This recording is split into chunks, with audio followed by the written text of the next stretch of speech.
누가복음 강의 7번째 시간 시작하겠습니다.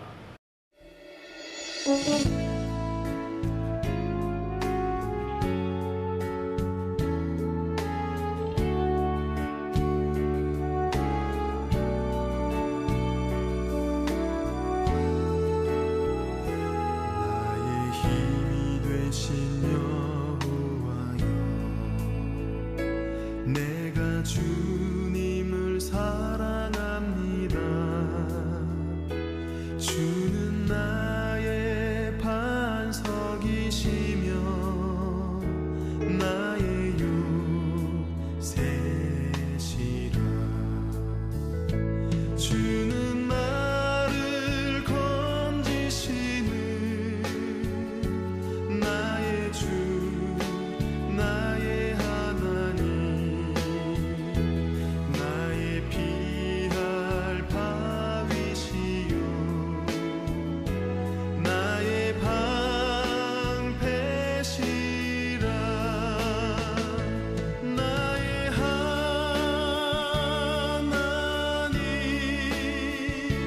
나의 하나님,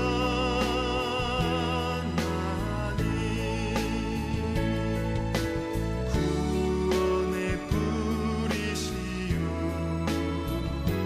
나의 산성이라.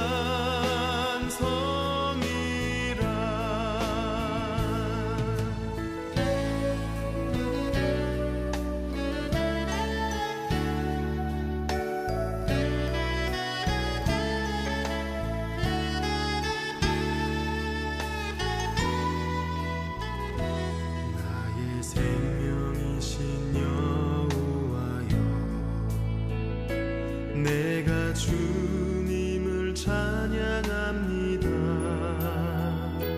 주는 나의 사랑이시며 나의 의지시라. 주는 나를 이끄시어 주의 길 인도하시며 나의 생의 목자 되시니 내가 따르리라. 나의 하나님,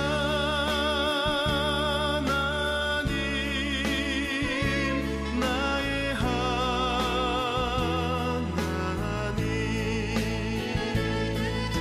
생명의 면류관으로 내게 씌우소서.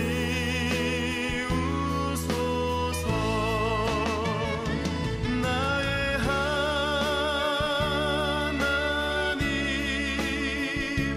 나의 하나님,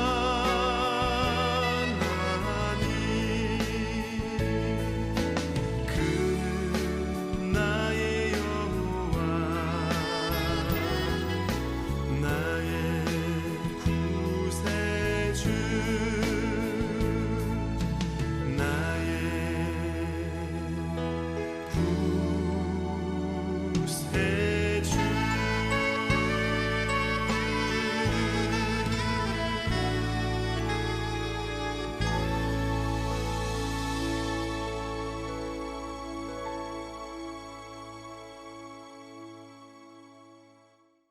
기도드립니다. 은혜가 충만하신 하나님 아버지, 저희의 삶을 인도하시고 지켜주시오니 감사와 영광을 돌리옵니다. 오늘 이 저녁도 저희들이 신령과 진정으로 주님과 마주하기 원합니다. 저희의 찬송과 기도를 받으시고 우리의 무릎 꿇음이 주님께 영광이 되게 하여 주옵소서. 저희 모두에게도 이 모든 것이 영광이 되게 하여 주시고 이 모든 것들을 통해서 오로지 주님만 따라가는 귀한 삶이 되도록 인도하옵소서. 무더운 더위가 계속 이어집니다. 더위를 이겨나가듯이 죄악을 이겨낼 수 있는 저희들이 되게 하옵시고, 땀을 씻듯이 죄에 오염된 몸과 마음을 씻기 위해 주님의 공유를 구하는 이 시간이 되게 하여 주옵소서. 오늘도 갈등과 불안과 염려 속에서 한시도 벗어날 수 없는 채로 주님 앞에 섰습니다. 저희의 작은 일에서 큰 일에 이르기까지 그 모두를 주님께서 아시오니 주님께 방법을 구하여 주님께 안식하고자 하는 마음을 물리치지 않으시는 주님, 오늘 주의 넓으신 가슴에 안겨 깊고 잔잔한 호흡으로 평안을 누리게 하여 주옵소서. 오늘도 주님의 말씀을 사모하며 이 자리에 있사오니 우리 모두를 말씀으로 이끄시고 말씀으로 우리의 발걸음을 걷게 하여 주옵소서. 예수님의 이름으로 기도드리옵나이다. 아멘. 찬송가 80장 함께 찬송드립니다.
오늘 누가복음 강의 7번째 시간이죠. 2장 22절로부터 40절까지의 말씀입니다. 봉독합니다. 모세의 법대로 정결 예식의 날이 참에 아기를 데리고 예루살렘에 올라가니 이는 주의 율법에 쓴 바 첫 해에 처음 난 자마다 주의 거룩한 자라 하리라.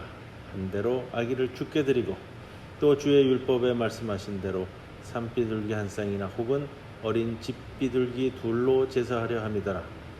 예루살렘에 시므온이라 하는 사람이 있으니 이 사람은 의롭고 경건하여 이스라엘의 위로를 기다리는 자라. 성령이 그 위에 계시더라. 그가 주의 그리스도를 보기 전에는 죽지 아니하리라 하는 성령의 지시를 받았더니 성령의 감동으로 성전에 들어가매 마침 부모가 율법의 관례대로 행하고자 하여 그 아기 예수를 데리고 오는지라.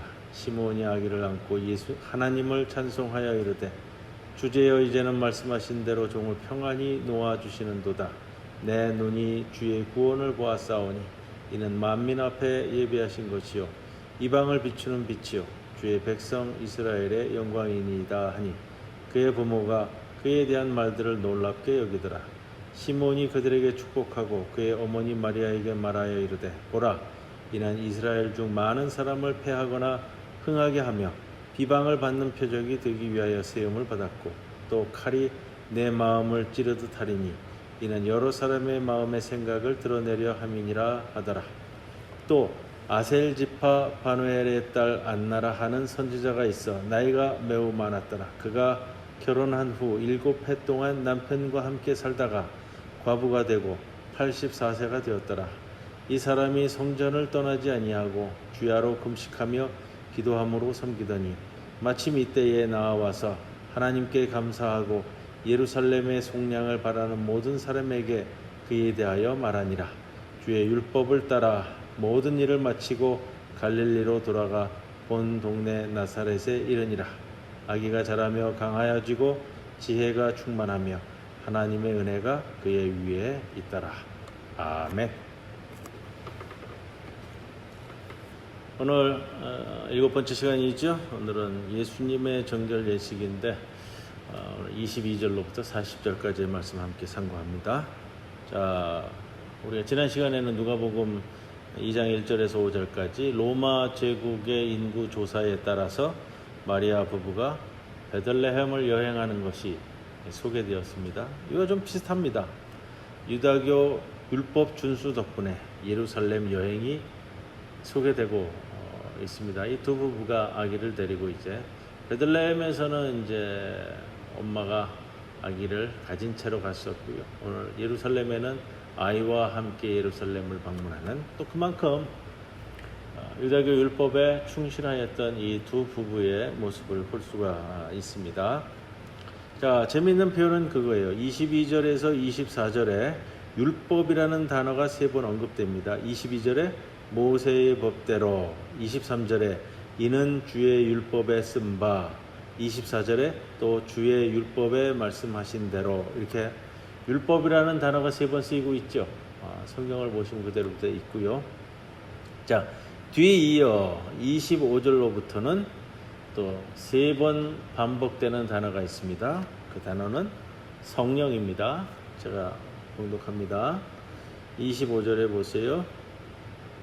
하반절입니다. 이스라엘의 위로를 기다리는 자라 성령이 그 위에 계시더라. 또 26절 하반절에도 성령의 지시를 받았더니 27절에 성령의 감동으로 성전에 들어가매.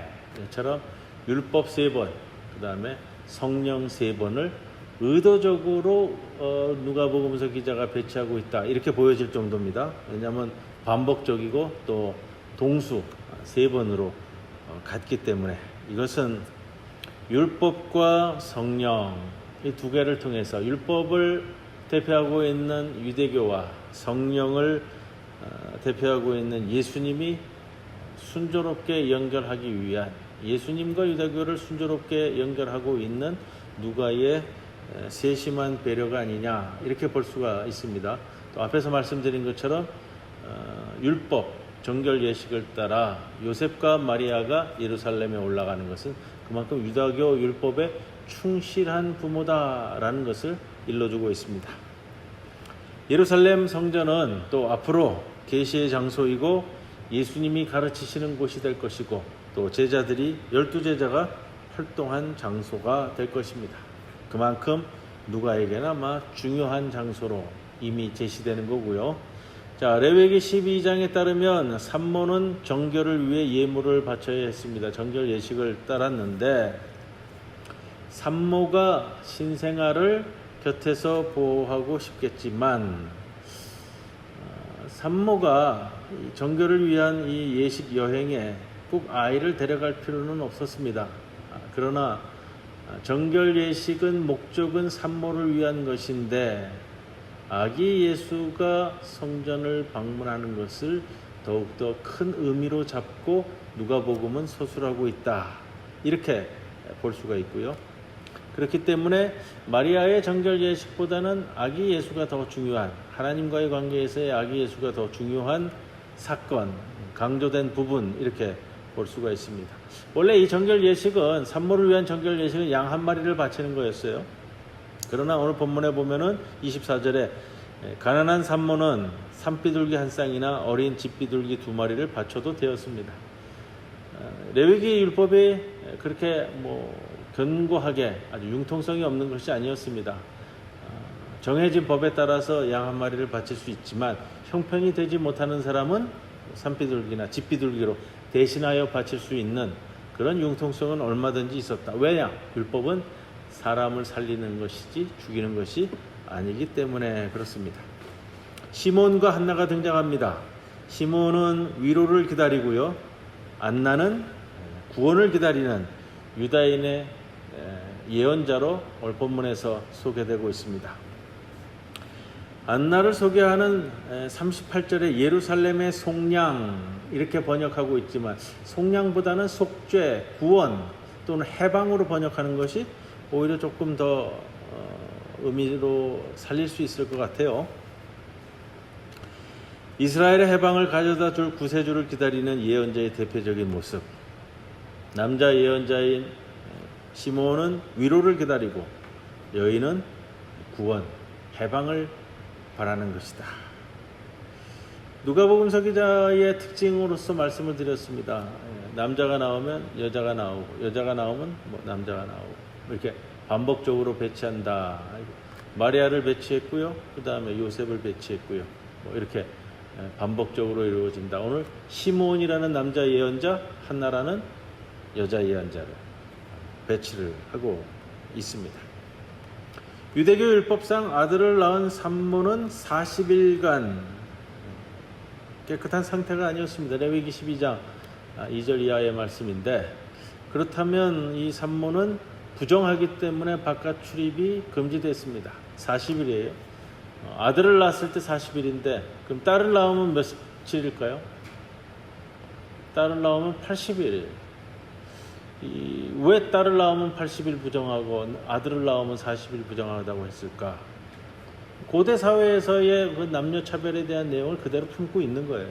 왜 그러느냐라고 저한테 물어보시면 대답을 할 말씀은 없고요. 그렇기 때문에 고대 사회 2000년 전 사건을 가지고서 지금 2021년에 도입을 할 때는 해석과 역사적 배경을 이해하는 것이 필요하다라는 것이죠. 그래서 그렇잖아요. 성서에 구약 성경에 그렇게 있기 때문에 요즘 세대에도 성경 말씀 그대로 따라서 아들을 낳으면 40일간, 딸을 낳으면 80일간 부정하기 때문에 두문불출하고 바깥 출입을 안 하는가요? 그건 아닙니다. 세상이 바뀌었고요. 역사적 배경이 다르기 때문에 2000년 전에 있는 성경의 말씀이라고 해서 곧대로 그거를 대입하지는 않잖아요. 재해석을 통해서 현대사회에 어떻게 도입을 할 것이냐. 이것은 우리의 신앙적 풍성함 속에서 한 단계 더 도약하는 것이지, 이걸 자기 멋대로 하는 그런 내용들은 아니라는 겁니다. 시몬, 이스라엘을 위로하는 예언자로 소개되고 있습니다. 이스라엘을 위로하는 예언자는 이사야나 예레미야도 비슷한 표현을 쓰고 있고요. 25절에 쓰이고 있는 의롭고 경건하게라는 이 두 가지가 겹쳐져서 이중 표현을 하고 있는 것은 신약 성서 가운데 여기에만 보입니다. 사람에게 경건한이라는 표현을 쓰는 것은 누가복음이나 사도행전에 나오는, 그러니까 저자가 같다고 이야기되어지는데 누가에 의해서만 표현되는 좀 독특한 표현이다라는 것을 기억할 수 있고요. 자, 30절 32절에 보면은 내 눈이 주의 구원을 보았사오니 이는 만민 앞에 예비하신 것이요 이방을 비추는 빛이요 주의 백성 이스라엘의 영광이니이다. 구원과 빛과 영광으로 아기 예수의 미래를 시몬이 얘기합니다. 이것과 이제 반대적으로요. 그 뒤에는 이제 34절, 35절에는 비방과 칼. 비방이라는 것은 반대로 말하다라는 원어적인 뜻은 그래요. 비방과 칼을 아기 예수님의 미래인 구원과 빛과 영광의 대척점으로 놓고 시므온이 이야기합니다. 그래서 우리가 이 시몬의 찬양인데 또 시몬의 예언이라고도 할 수 있고요. 이 둘 사이에 앞에 놓여져 있는 구원과 빛과 영광, 그리고 반대에 있는 비방과 칼, 이거를 좀 이 둘 사이에 긴장감을 보면서 누가복음이 전개되어질 것이다 라는 것을 좀 유추해 볼 수 있습니다. 27절에 나오는 아기 예수를 데리고 관례대로 성전에 올라갔다라는 것은 비슷한 장면이 있죠. 한나라는 여인이 사무엘이라는 자기 아들을 데리고 엘리 제사장에게 아이를 데리고 가는 장면. 이것을 좀 본뜬 것과 같은 이제 내용이고요. 시몬의 이 찬가, 시몬의 노래, 시몬의 찬양이라고 하는 이 노래는 앞에서 우리가 함께 공부한 마리아 찬가, 스가랴의 노래와 맥을 같이 하고 있고요. 아마 볼라주적인 성격이 있지 않은가 이렇게 볼 수도 있습니다. 34절에 조금 우리가 독특하게 짚어봐야 될 부분이 있는데, 시몬이 그들에게 축복하고 그의 어머니 마리아에게 말했다. 그들에게 축복했다. 그들은 이 우리말 표현에서는 정확히 나오지 않지만 이 원어적인 표현에서는 그들은 요셉과 마리아 두 사람을 칭하는 표현입니다. 시몬이 이 문장상으로 봐서는 꽤 긴 시간을 아기를 안고 있었던 것 같아요. 좋았죠. 평생을 기다려온 위로를 보니까 자기 눈에 이제 눈을 감아도 여한이 없다라고 노래할 정도니까요. 긴 시간 아기 예수를 안고 있었는데 아마 누가는 의도적으로 시몬이 아기를 축복할 그럴 감히 그런 자격은 없고 해서 부모에게만 축복한 것으로 서술하고 있는 특이한 문장입니다. 또 35절에서 시몬은 마리아의 마음이 칼에 찔릴 것이라고 예언합니다. 칼은 하나님의 심판이잖아요. 또 이스라엘의 분열도 바라볼 수가 있는데, 아들의 죽음에 대한 마리아의 고통, 이것은 어쨌든 고통받는 어머니, 마리아는 이 세상의 모든 어머니를 대표하고 있다, 이렇게도 볼 수가 있고요. 예전에 그 세월호 때문에 어느 집회 예배에 참석했었는데 그런 표현을 써요. 고통받는 어머니 마리아와 같이 세월호 유가족들의 어머니는 모두 다 이 세상의 어머니로서 고통받는 중에 있다. 세상의 모든 어머니를 대표하는 것이 마리아다. 이런 말씀이 좀 기억이 납니다. 36절 이하의 아셀 지파의 안나. 아셀 지파는 팔레스타인 북쪽 두로와 시돈 쪽에 접한 쪽의 해안 지역입니다. 36절에 보면 아셀 지파 바누엘의 딸 안나라 했는데, 바누엘은 어디서 나오는 문장이냐면 브니엘, 하나님의 얼굴이라는 야곱이 야복강을 건널 때 브니엘 나오잖아요. 그 브니엘이 변형된 표현이 바누엘입니다. 성서에는 여성 예언자들이 등장합니다. 미리암, 드보라, 훌다 등 여러 명이 등장을 하는데 오늘 안나도 여성 예언자이다. 자, 시몬의 노래는 앞에 등장하지만 뒤에 안나의 노래는 소개되지 않습니다. 시몬을 소개할 때는 시몬이 직접적으로 자신을 등장시키는데, 안나의 등장을 보면 제3자가 타자에 의해서 안나의 출신, 나이, 사회적, 종교적 이런 모습들을 설명하는 것으로 등장을 시킵니다. 그래서 남성 예언자에 비해서 여성 예언자의 등장을 너무 수동적으로 그리고 있지 않느냐, 이런 이제 비판도 받는 장면이기는 한데 꼭 그렇게만 저는 보지는 않습니다. 왜냐하면 이 여인 안나는 그저 기다리고 지켜보는 수동적 관찰자가 아니었고 당당하게 기도하며 섬기던 적극적인 예언자이다 라는 것을 시몬과 좀 다른 결에서 다른 모습으로 우리에게 설명해 주고 있다. 저는 그렇게 보고 싶습니다. 40절에 아기가 자라며 강하여지고 지혜가 충만하며 하나님의 은혜가 그의 위에 있더라. 이 표현이요. 이 표현은 아기 예수에게만 해당되는 것이 아니라 이 세상에 태어난 모든 아기에게는 이 구절이 해당됩니다 라고 저는 말씀드리고 싶고요. 가끔 우리 교회에 이제 처음 교회에 나온 아기를 기도할 때는 제가 이 구절 인용하기를 참 좋아합니다. 그렇잖아요. 아기가 자라며 강하여지고 지혜가 충만하며 하나님의 은혜가 그의 위에 있더라. 혹 그런 분들이 계세요. 아기 예수는 태어난 다음부터 바로 이 세상의 모든 것을 다 알고 있는 그런 신적인 인간이다 이렇게 해석하시는 분들도 있는데, 그것은 예수님의 인성을 너무 가볍게 여기는 너무 신적인 것에 매몰된 표현이 되지 않을까, 그런 말씀을 드리고 싶습니다. 안나는 성전을 떠나지 않고 단식하고 기도하며 밤낮으로 하나님을 섬기는 여인이었습니다. 오늘 교회를 떠나지 않고 지키는 사람은 누구일까? 시몬과 안나의 이 표현을 보면서요, 주의 위로를 기다리며 주의 구원을 기다리며 평생을 교회를 지킨 이 두 사람 생각하면서 오늘날 교회를 떠나지 않고 교회를 지키는 사람은 누구일까?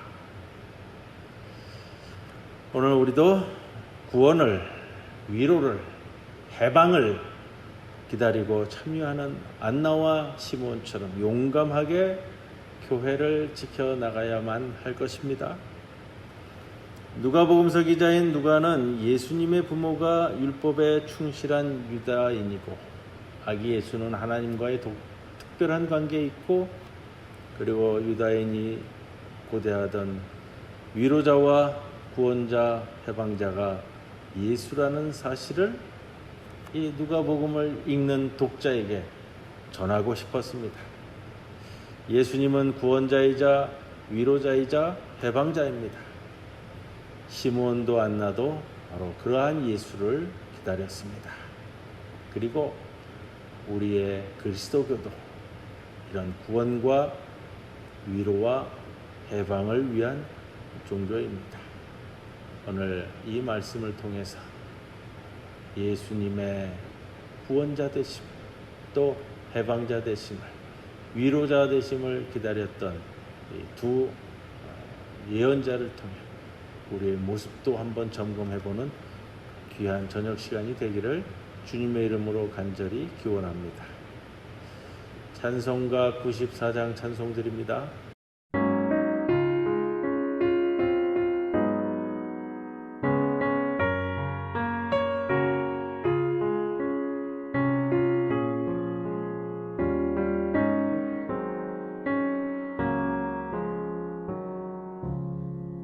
주 예수보다 더 귀한 것은 없네. 이 세상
주님 가르쳐 주신 기도 드린 후에 수요 누가복음 강의 시간 마치겠습니다.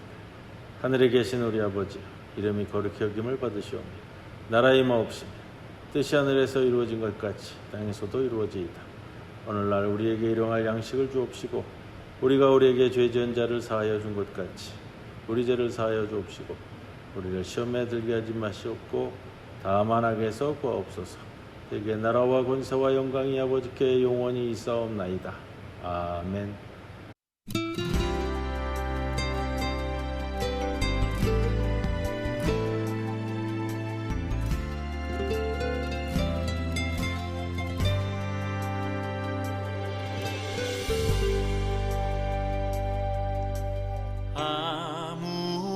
아무것도 두려워 말라. 주 나의 하나님이 지켜주시네. 놀라지 마라, 겁내지 마라. 주님 나를 지켜주시네. 아무것도 두려워 말라. 주 나의 하나님이